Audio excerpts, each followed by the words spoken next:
Not trying to be rude, but why don't you ever talk about the issues many young men face? And the left doesn't care that many young men are struggling with mental health issues, etc. Just saying. Okay. The left does talk about this. I do talk about this. The only time Republicans talk about mental health is when they're using it to scapegoat things like school shootings. People on the right only bring up men's mental health issues when they want to blame a school shooting on it.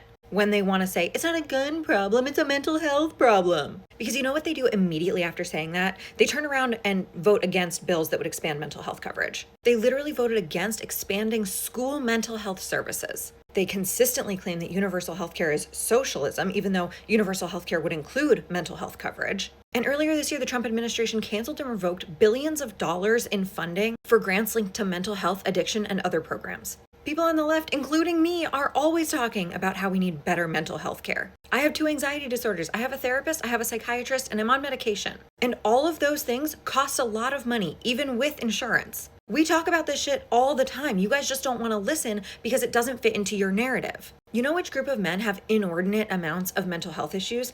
Veterans. What has the right done recently for veterans? They cut staffing to the Veterans Crisis Line, and they gutted VA healthcare.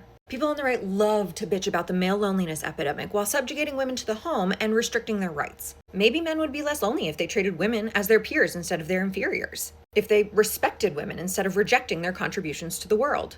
Maybe men's mental health would be better if right-wing podcasters stopped telling them that empathy is toxic and that having feelings makes you a soy boy beta male. Because of course there are issues that many young men face. And one of the reasons for that is because they were never taught that it's okay to be soft, that it's okay to have feelings, that it's okay to be empathetic and emotional.